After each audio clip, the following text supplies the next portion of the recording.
겠습니다. 그러나 만사가 잘 될 것입니다.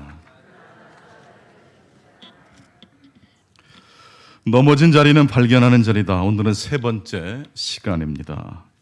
여러분은 봄, 여름, 가을, 겨울 중 어느 계절이 좋으십니까?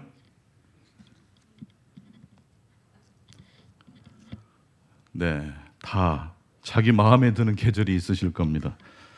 저는 겨울에 태어났는데 겨울이 별로 안 좋습니다. 저는 봄, 여름, 가을 중 언제나 지금이 좋습니다. 저는 황금보다 지금이 더 좋습니다. 지금을 다른 말로 하면 시간입니다. 제게 가장 소중한 것은 사실 시간입니다. 전도서 기자가 전도서 9장 4절에서 말씀한 것처럼 살아있는 개가 죽은 사자보다 낫기 때문입니다. 여기에서 살아있는 개란 시간을 뜻합니다. 왜 살아있는 개가 죽은 사자보다 소중하겠습니까? 단순히 살아있는 것이 죽는 것보다 낫기 때문일까요? 그렇지 않습니다. 그보다 더 깊은 의미가 담겨져 있는 것입니다. 오늘은 바로 그 시간의 더 깊은 의미를 말씀을 통해서 함께 상고해 보고자 합니다. 성도 여러분, 올 한 해 우리 교회에 주신 표어가 너무 멋지죠? 그러나 만사가 잘 될 것입니다. All will be well. 왜 우리는 이렇게 말할 수 있습니까? 아직 변화된 것도 없고 달라진 것도 하나도 없는데 말입니다. 또 변화될 가능성이 전혀 보이지 않는데도 왜 우리는 이런 고백을 할 수 있을까요? 왜냐하면 우리에게는 시간이 있기 때문에 그렇습니다. 모든 것에는 시작이 있고 끝이 있습니다. 그리고 시작과 끝 사이에는 시간이 있습니다. 연속극도 1회부터 12회까지 그 여정을 통과하다 보면 주인공이 어떻게 되든가요? 변화됩니다. 작중의 인물들이 변화되는 것을 보면서 우리 역시 감동을 받지 않습니까?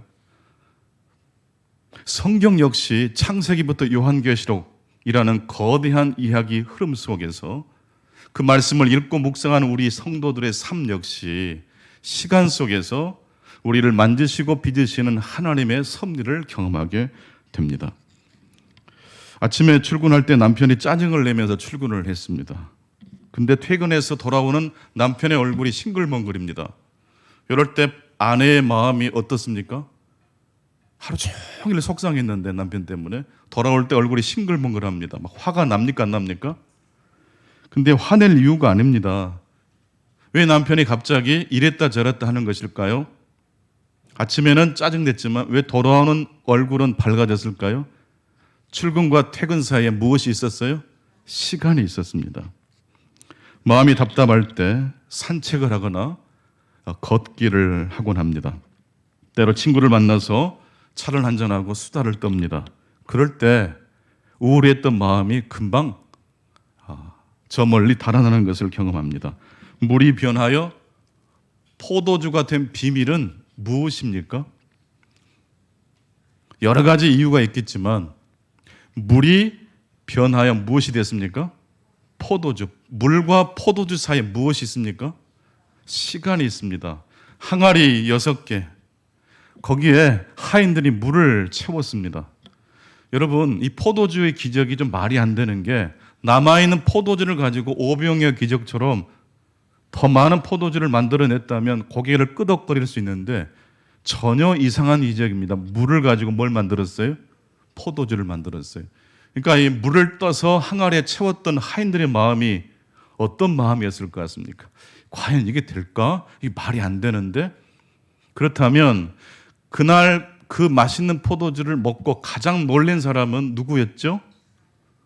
연회장이었지만 진짜 놀란 사람은 누구였을까요? 물 떠온 하인이었을 겁니다. 결과만 놓고 말하는 사람은요, 인생이 재미가 없어요. 과정을 통해서 시간 속에서 하나님이 다루시는 그 일을 경험한 사람들이 인생이 정말 흥미롭게 되는 것입니다. 탕자가 집을 나갔다가 다시 돌아왔을 때 옛날의 탕자의 모습이 아니었습니다. 변화되었습니다. 이 탕자가 변화가 된 비밀은 무엇이라고 말할 수 있습니까? 시간입니다. 그런데 돌아온 탕자를, 돌아온 동생을 누가 인정하지 않고 받아주지 않습니까? 형이 받아주지 않습니다. 형에게 동생은 언제부터 탕자였을까요? 동생이 아버지 재산을 받아서 집을 나서는 순간부터 형의 눈에는 동생은 탕자예요. 끝이에요.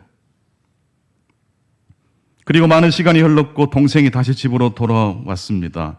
하지만 형의 눈에는 동생이 여전히 어떤 존재입니까? 탕자입니다. 동생은 아버지 재산을 다 탕진했습니다. 사실 문자 그대로 동생은 탕자가 맞습니다. 하지만 형이 간과한 한 가지 사실이 있습니다. 그것은 모든 시작과 끝에는 시간이 흐르고 있다는 것입니다. 탕자로 출발했던 동생은 시간 속에서 변화되었습니다. 그런데 형은 변하던 동생을 받아주지 않습니다. 형의 마음속에는 한 번 탕자는 영원한 탕자라고 생각했는지 모르겠습니다. 형은 시간을 통해서 일하시는 하나님의 섭리를 무시했습니다.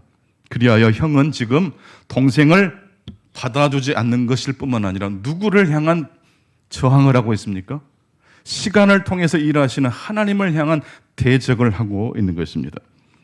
만약 여러분이 30년 만에 깨복적인 친구를 만났다고 한번 해보십시오. 그 친구가 여러분의 옛날 모습을 계속 이야기합니다. 시작은 참 즐겁게 시작했는데 2시간 내내 너는 내 쫄병이었어. 너는 내 책가방 들고 다녔잖아. 이런 말만 계속 2시간 반복했다고 생각해 보십시오.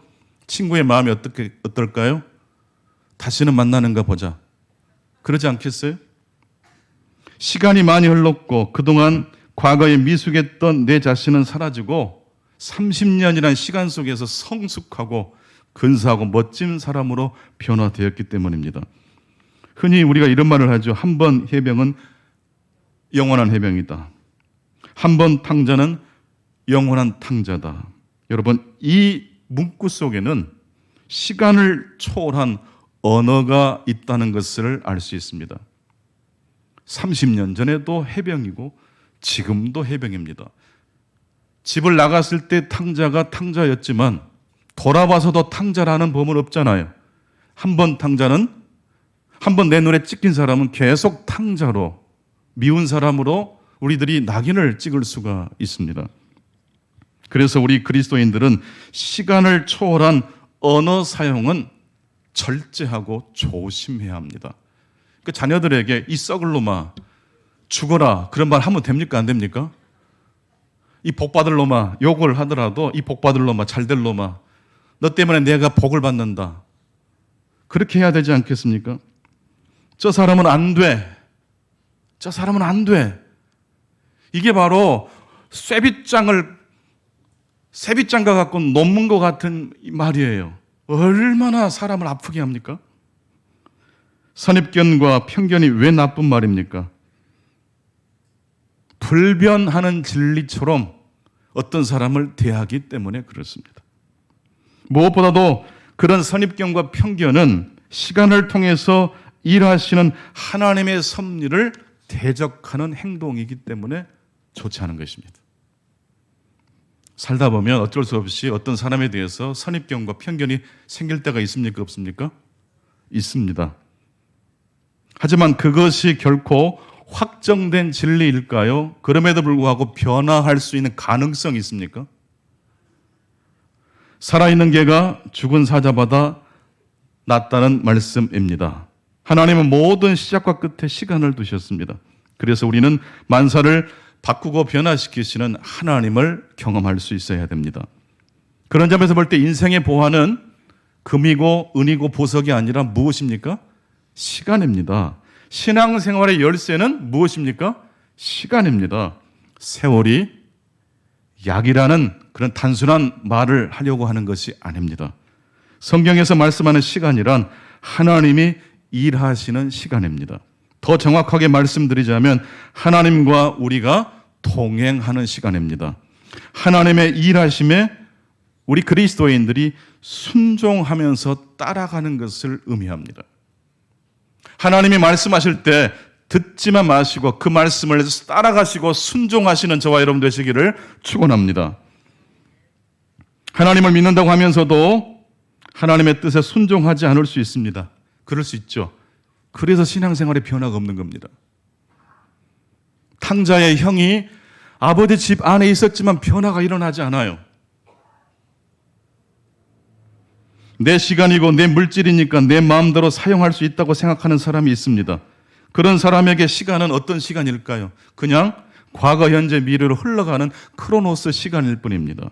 1분에 60초의 속도로 모든 사람이 경험하는 시간만 경험합니다. 생로 병사일 수밖에 없고 결국 먹고 싸고 배설하다가 마지막 끝에는 어떻게 됩니까? 죽습니다. 반대로 하나님과 함께 시간을 보낸 사람이 있습니다. 하나님과 시간을 보낸 사람은, 그러니까 하나님을 만난 사람은 옛사람 그대로 존재할 수 있을까요? 없을까요? 여러분, 하나님을 만나기 원하십니까? 하나님을 만나기 원하십니까? 크게 아멘 하겠습니다. 하나님을 만나기 원하십니까? 하나님을 만난 사람이 못하는 게 있어요. 옛 모습 그대로 있는 것을 못해요. 하나님을 만나면 반드시 변화될 줄로 믿습니다. 하나님과 시간을 보낸 사람은 무엇이 달라집니까? 선입견이 사라집니다. 그 어떤 것도 확정된 것으로 생각하지 않습니다. 망하고 실패하고 무너졌다 할지라도 그것이 쇠붙장이 되지는 않습니다. 언제나 그 넘어진 자리에서 하나님의 새로운 이야기를 경청하게 됩니다. 새로운 전망을 꿈꾸게 된다는 이야기입니다. 내일 지구가 망하더라도 한 그루에 사과를 심겠다. 스피노자가 한 말로 많은 분들이 이해하는데 사실은 루터가 했을 가능성이 매우 높은 어록이라고 합니다. 내일 지구가 망하더라도 희망의 나무를 심겠다라는 이야기입니다. 그리스도인은 어떤 것도 확정된 진리로, 그래서 그 진리 앞에 자신을 노예처럼 두지 않는다는 뜻입니다. 무너진 자리일지라도 하나님의 하나님 되심이 증거되는 자리로 여러분 바라보실 수 있기 바랍니다. 넘어진 사람의 시작과 끝에도 사실은 무엇이 있습니까? 시간이 있습니다. 혹시 지난주 말씀 중에 이런 말씀을 나눴는데 아직까지 기억하고 계신 분들을 주님의 이름으로 사랑하고 축복합니다. 길은 잃어도 무엇을 잃지는 말자고 했죠? 목적지는 잃지 말자. 그리스도인들도 방황할 수 있습니까? 없습니까? 넘어질 수 있습니까? 그러나 우리가 천국이라는 목적지를 잃어버리면 됩니까? 안 됩니까? 안 됩니다. 오른쪽으로 왼쪽으로 어느 경로가 좋은 경로일지 다 알지 못하기 때문에 실수할 수 있고 넘어질 수는 있어요. 손해볼 수 있어요. 그러나 목적지만은 잃어서는 안 된다는 뜻입니다. 그렇다면 우리 그리스도인들이 도착하게 될 목적지에는 무엇이 있을까요? 구원이 있고 면류관이 있다고 말씀드렸습니다. 내 믿음을 잘 지키시는 저와 여러분 되시기를 바랍니다. 그러나 내 믿음만 지킨 사람은 어떤 구원을 받는다고 했죠? 부끄러운 구원입니다. 신자가 하나님 나라에 도달해서 받게 되는 상은 무엇이라고 그랬습니까? 그 면류관은 사람들입니다. 내게 전도한 사람들, 그 전도한 사람이 끝까지 믿음의 완주를 할 수 있도록 최선을 노력을 다했다면, 그래서 그분이 믿음을 완주했다면 그 사람이 결국 내 머리에 하나님이 씌워주실 뭐가 됩니까? 면류관이라는 뜻입니다. 어느 정도 나이를 먹고 나면 내 자신을 성장시키고 돋보이게 하는 바로 거기에 매력을 못 느낍니다.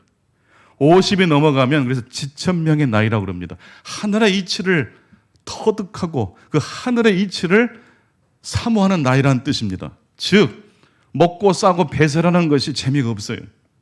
승진하고 더 많은 집을 갖는 것이 재미가 없어요. 보다 더 높은 가치의 말씀을 사모하게 됩니다. 여러분, 언제 어떤 사람을 여러분들은 존경하게 되십니까? 이기적으로 손해보지 않고 더 많은 것들을 소유한 사람을 볼 때 여러분들 존경합니다, 사랑합니다 그러십니까?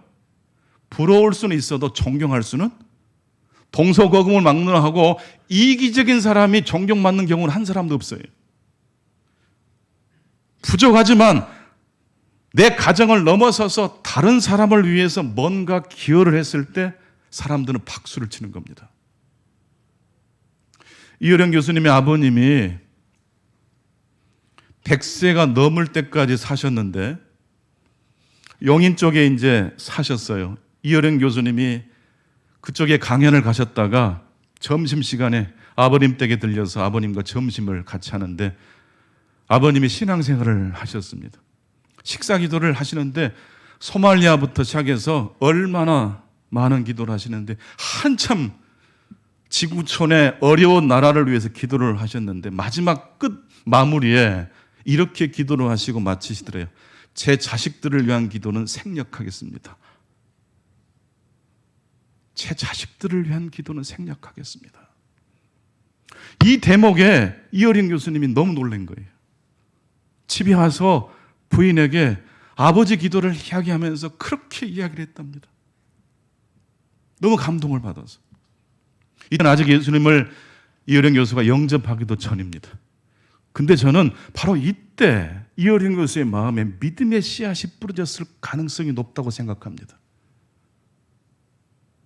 한번 따라서 봅시다. 제 자식들을 위한 기도는 생략하겠습니다. 우리 교회 성도님들이 이런 기도를 많이 모방하실 수 있기 바랍니다. 그럼 하나님이 보시고 사람들도 감동받는데 하늘에 계신 하나님이 가만히 계시겠습니까? 하나님의 감동 받으시면 하나님의 복을 주시지 않겠어요? 제가 좋아하는 말씀 중에 마태복음 13장 44절 말씀이 있습니다. 천국은 마치 밭에 감추인 보화와 같으니 사람의 일을 발견한 후 숨겨두고 기뻐하며 돌아가서 자기의 소유를 다 팔아 그 밭을 사느니라. 우리 함께 다시 한번 읽겠습니다. 시작. 천국은 마치 밭에 감추인 보화와 같으니 사람이 이를 발견한 후 숨겨두고 기뻐하며 돌아가서 자기의 소유를 다 팔아 그 밭을 사느니라. 어떤 사람이 이 보화를 발견했습니까? 밭을 갈던 농부가 보화를 발견했죠. 그러나 더 정확히 말하면 이 농부는 이 밭의 주인이 아닙니다. 소작농입니다. 이스라엘 백성들은 원래 조상 대대로 물려받은 땅이 있어요. 그 땅은 절대 팔아서는 안 됩니다. 근데 이 농부가 소작농이 됐다는 것은 기업으로 받았던 땅을 팔았다는 뜻입니다. 사고 친 것이죠. 넘어진 사람입니다. 근데 이 넘어진 이 농부가 다른 사람의 밭을 어떻게 일궜습니까? 보화가 숨겨 있을 곳만 팠을까요? 성실하게 처음부터 끝까지 그 밭을 일구다가 쨍그랑 보화를 발견하는 것입니까? 이 농부에게 달란트는 어떤 달란트입니까? 소작농, 즉 자기 밭이 아닙니다. 다른 사람의 밭을 일구는 사람입니다. 다른 사람을 잘 되게 하다가 복 받은 사람이라는 뜻입니다. 하나님이 여러분에게 주신 달란트를 소중히 여기실 수 있기 바랍니다. 동시에 하나님이 여러분에게 주지 않은 달란트 역시 아멘으로 받게 되실 수 있기 바랍니다. 다른 사람의 있는 것을 부러워하고 질투하지 마시고 같이 기뻐해 주시고 같이 박수를 쳐주시다 보면 그 복이 그 사람에게 가서 나에게로 흘러오고 우리 자손들에게도 흘러오게 되는 것입니다. 마태복음 13장 44절 이 비유의 핵심은 무엇입니까? 다른 사람을 잘되게 하는 사람에게 하나님의 보화가 찾아온다는 뜻입니다.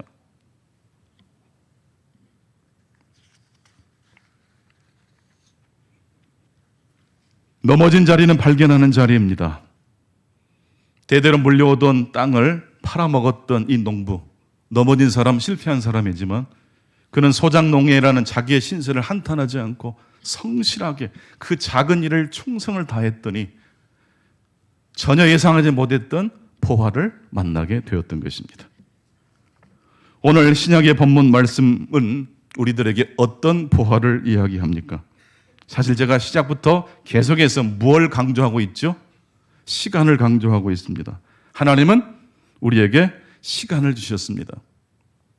절대적으로 변하지 않을 것 같은 환경, 형편과 처지일지라도 그것을 쇠빗장으로 해석하지 마시고 논문으로 해석하지 마시고 변화할 수 있는 하나님의 시간 속에서 그 사건과 그 무너짐을 다시 바라보실 수 있기를 축복합니다.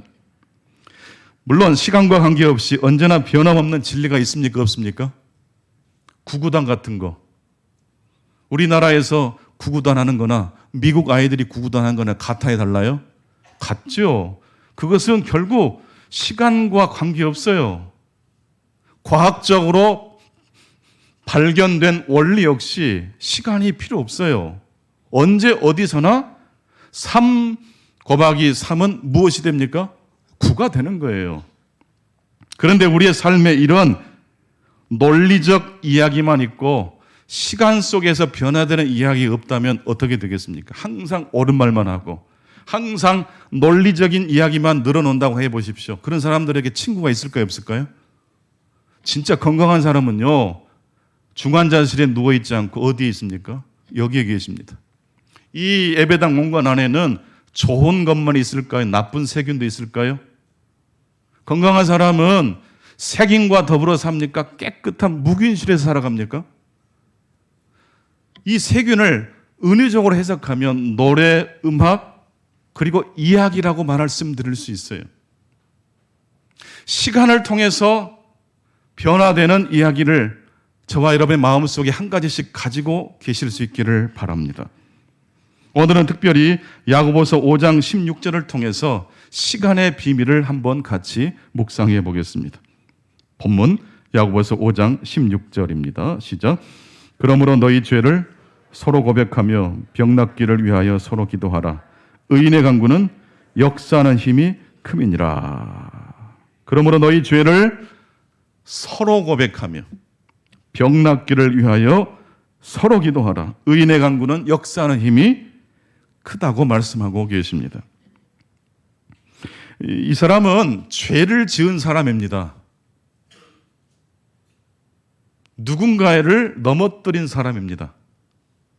그래서 이 사람은 자기만의 문제가 아니라 반드시 다른 사람 앞에 죄를 고백해야 한다는 그런 딜레마에 쌓여 있는 사람입니다. 그런데 여러분, 어떤 이유로 넘어졌든지 간에 넘어진 자리는 영원토록 변함없는 자리입니까? 변화될 수 있는 출발 지점이 됩니까? 오늘 여러분의 남편이 좀 밉게 보여도 그것을 영원토록 미워할 수는 없습니다. 그렇죠? 지난주 제가 아는 지인 목사님 아들이 고등학교를 입학했는데 학교를 가기 싫다고 아주 난리가 아니래요. 지금도 그러고 있을까요? 지금 좀 낫대요. 다음 주는 좀 더 나아질 가능성이 있을까요? 없을까요? 있어요. 여러분, 죽을 것 같고 못 견딜 것 같지만 무엇이 우리의 삶 가운데 흐르고 있어요? 시간이 흐르고 있어요. 첫 번째로 주신 하나님의 말씀입니다. 죄를 짓고 넘어진 사람이 할 수 있는 최고의 선택은 무엇을 하는 것입니까? 죄를 고백하는 것입니다. 그렇다면 왜 죄를 고백해야 될까요?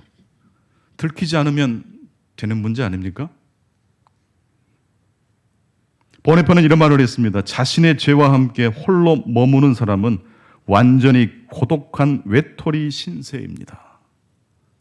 여러분, 죄를 고백하지 않으면요, 죄와 함께 고독한 무엇이 돼요?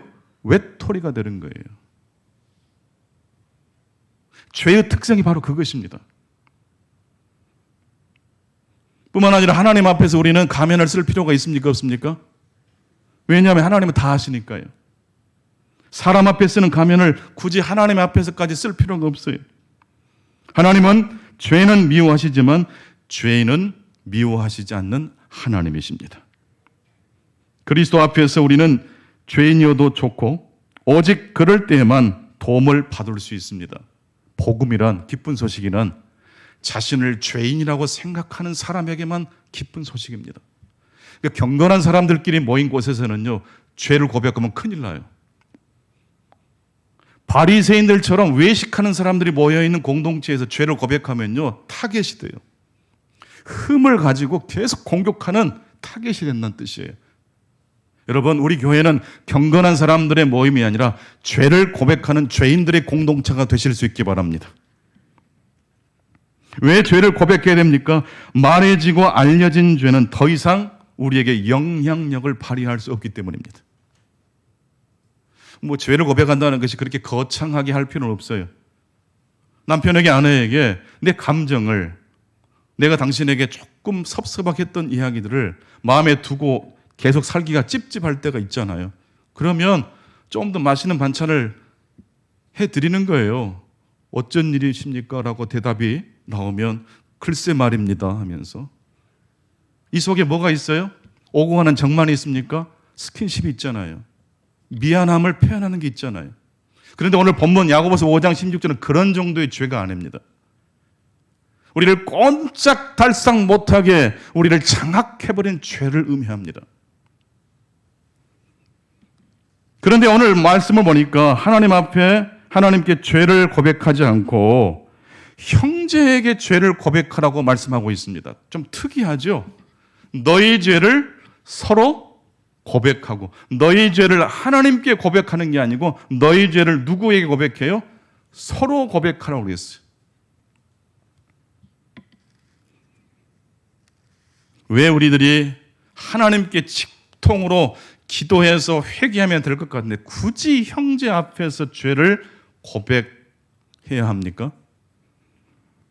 사실 죄의 뿌리는 교만입니다. 그래서 우리는 나의 연약한 모습을 절대로 들통나는 것을 원하지 않습니다.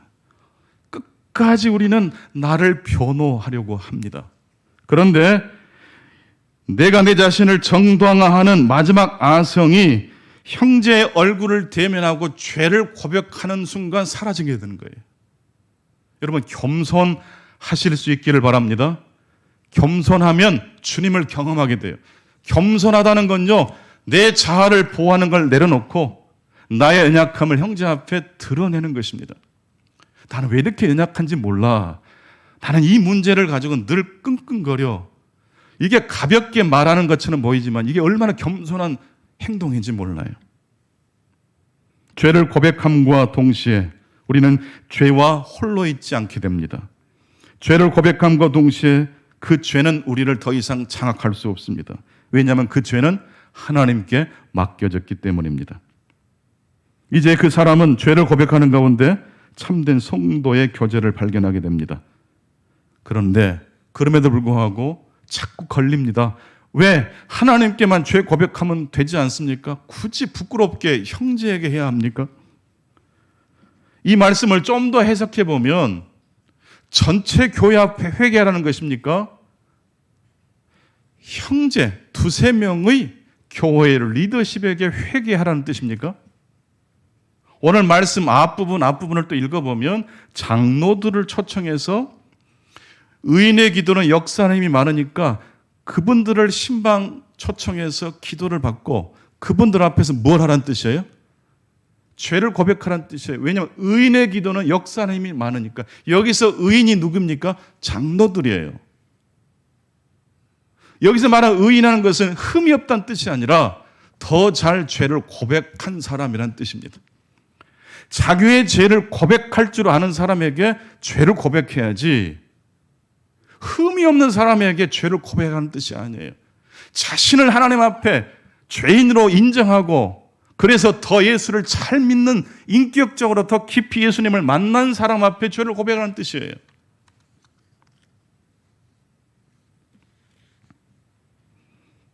어떤 할머니 성도님이 성당에서 고해성사를 하라고 하니까 의무적으로 해야 되잖아요. 고해성사는 그 장소에 들어가서 이렇게 죄를 고백하라는 신부님의 말씀을 듣고 이랬답니다. 무슨 죄를 지셨습니까? 뭔 죄가 있을랍디요? 근데 왜 오셨습니까? 죄 고백을 하니까 왔다고. 이제 천국을 앞에 두신 이 할머니 성도님이 무슨 죄를 지을 시간이 있겠어요? 근데 여러분, 그렇게 순종하는 모습이 예뻐 보이세요? 이상해 보이세요? 예뻐 보이잖아요. 이게 겸손이에요. 전체 교회와 사귐을 다시 회복하기 위해서 전 교회 앞에서 죄를 고백할 필요는 없습니다. 나의 죄를 고백하고 용서해 준 형제 안에서 이미 전체 교회를 만나고 있기 때문에 그렇습니다. 이 사명은 너희 죄를 서로 고백하라는 이 말씀은 인간이 만든 아이디어입니까? 하나님의 명령입니까? 하나님의 명령이고 우리 그리스도인은 그 명령을 받들어 순종해야 될 사명이 있는 것입니다. 우리는 죄를 고백하는 가운데 십자가에 달려 죽으신 예수님께 나아갈 수 있습니다. 모든 죄의 뿌리는 교만이라고 그랬습니다. 내 인생은 내 마음대로 하고 싶은 마음이 교만입니다. 그래서 우리는 다른 사람의 간섭을 싫어합니다. 본능적으로 싫어합니다. 그래서 다른 사람에게 부끄러운 모습을 노출하는 것을 죽었다 깨나도 싫어합니다. 그런데 여러분, 이것이 교만입니다. 이것이 꺾어져야지 예수 그리스도의 십자가로 나갈 수가 있습니다. 나의 교만이 언제 깨집니까? 형제 앞에서 죄를 고백할 때입니다. 죄 고백은 나를 아프게 하고 나를 작아지게 합니다. 부끄럽게 합니다. 그런데 여러분, 우리가 죄를 고백할 때 나의 옛사람은 치욕스러운 죽음을 맞이하게 될 줄로 믿습니다. 죄로부터 해방되는 그리스도의 은혜를 만나게 된다는 말씀입니다. 하나님은 어디에 계십니까? 높은 영광의 자리에 계시겠죠. 또 하나님은 또 어디에 계십니까? 우리가 가장 낮은 자리, 겸손하게 무릎을 꿇고 나의 죄를 고백하는 자리에 누가 계십니까? 영광의 하나님이 계신 줄로 믿습니다. 예수님은 십자가에 달리는 것을 부끄러워하지 않으셨습니다. 때문에 죄를 고백할 때 우리는 예수 그리스도의 깊은 사귐 속으로 들어갑니다. 만약 우리가 죄를 고백하는 것을 나의 허물과 연약함을 인정하기를 꺼려한다면 우리는 예수 그리스도의 십자가를 발견할 수 없습니다. 형제 앞에서 죄를 고백하는 이런 복잡한 과정을 통해서 우리는 그리스도를 만날 수 있습니다. 사막을 안내하는 한국 여성 가이드가 그런 말씀을 하시더라고요. 본인도 이제 힘들고 답답할 때 휴가를 떠나야 되는데 사막을 안내하는 이 여성 가이드가 휴가 때 떠나는 곳은 어디일까요? 더 깊은 사막 속으로 들어가신답니다. 더 뜨겁고 아무도 없는 그 정말로 광활한 그 사막 속으로 들어간대요. 한 며칠 그곳에 갔다 오면요, 이 세상에서 받았던 스트레스, 교만 이런 것들이 다 사라지고 없대요. 예수님의 제자들이 모든 것을 버리고 예수님을 따랐다면 우리는 죄 고백 속에서 모든 것을 버리고 주님을 따를 수 있습니다. 잠언 28장 13절입니다. 같이 보시죠. 시작. 자기의 죄를 숨기는 자는 형통하지 못하나 죄를 자복하고 버리는 자는 불쌍히 여김을 받으리라. 자기의 죄를 숨기는 자는 형통하지 못하지만 죄를 자복하고 어떻게 하는 자는, 버리는 자는 불쌍히 여김을 받는다고 말씀하고 있습니다. 누가 누구에게 죄를 고백합니까? 죄를 지은 사람이 죄를 짓고 자신의 죄를 고백할 줄 아는 또 다른 형제에게 죄를 고백하는 것입니다. 그 죄가 더 이상 이 죄 지은 사람을 홀로 묶어놓지 못하고 빛으로 인도합니다.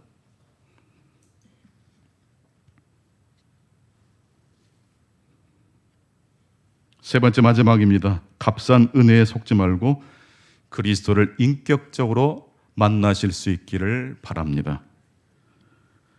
여러분, 값싼 은혜란 무엇입니까? 예수님의 보혈의 피를 믿기만 하면 모든 죄가 용서된다는 바로 그 믿음, 그게 값싼 은혜를 이야기합니다. 여러분, 예수 그리스도의 십자가의 보혈을 믿으십니까?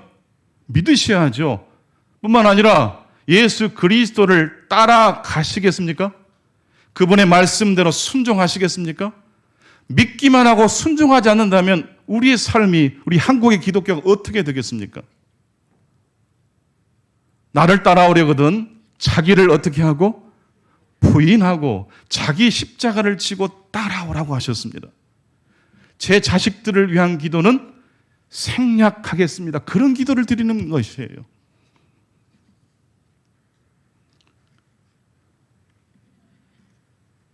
진정한 복음을 통해서 우리는 그리스도를 인격적으로 만날 수 있습니다. 그럴 때 우리는 내 믿음을 지킬 수 있고 다른 사람의 믿음을 격려할 수가 있는 것입니다. 보네르퍼라는 목사님이 이런 말씀을 하셨더라고요. 사람이 언제 예수 그리스도 이름을 부를 수 있느냐면 하나님의 이름을 부를 수 없다고 생각될 때에야만 누구의 이름을 부를 수 있어요? 예수 그리스도 이름을 부를 수 있대요. 우리 그리스도인들이 특히 구약을 너무 무시하고 건너뛰고 신약 예수님으로 곧장 직진하는 경우가 있어요. 모든 죄를 담당하시는 예수님을 향해서 곧장 가요. 그래서 그 사람의 믿음이 일상의 삶이 변화가 있습니까? 없습니까? 없어요. 무슨 신앙인지는 모르겠으나 주의 보혈은 그렇게 의지하는데 삶의 행실은 아무것도 없어요. 이런 신자를 가리켜서 달라스 윌라르라는 신학자는 흡혈귀 신자라고 말을 했어요. 예수의 피만 좋아한다고. 예수의 보혈의 피를 의지한 만큼 예수님의 상상 설교를 여러분의 삶의 지침으로 삼으실 수 있기를 축원합니다. 다른 사람에게 대접을 받고자 하는 들은 먼저 다른 사람을 어떻게 하라고 했습니까? 대접하라는 말씀이 있지 않습니까? 우리가 하나님의 이름을 감히 부를 수 없다고 생각할 때 누구를 사모하게 됩니까? 예수 그리스도를 사모하게 됩니다.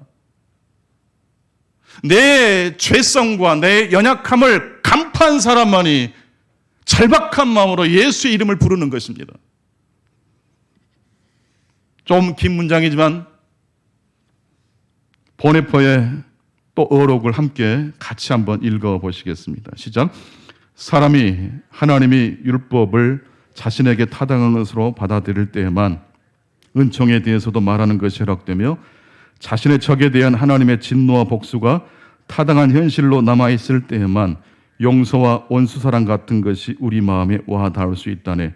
너무 성급하게 직접적으로 신약 성서적이 되고 또 그렇게 되기를 원하는 자는 내 생각에는 그리스도인이 아닐세.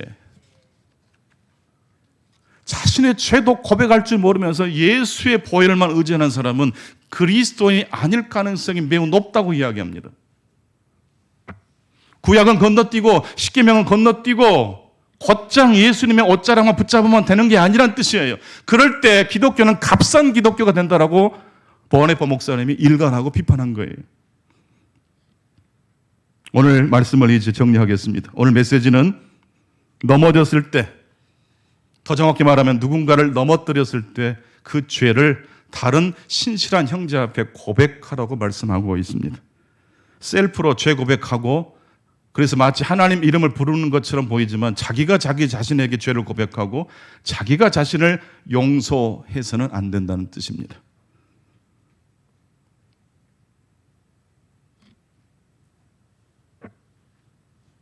누구나 넘어집니다.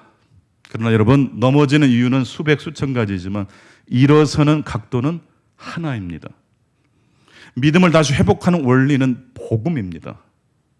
하나님을 부를 수 없는, 감히 부를 수 없는 사람이 예수 그리스도를 중보자로 뜨거운 마음으로 의지하고 그분의 십자가를 의지하고 그분의 말씀을 이제 내 인생의 시간 속에서 순종하고 따라가게 되는 것입니다. 그럴 때 우리는 더 이상 죄의 굴레에 넘어지지 않고 죄를 짓더라도 바로 회개하는 사람이 될 것이고 죄의 노예가 아닌 하나님의 자녀가 되게 될 줄로 믿습니다.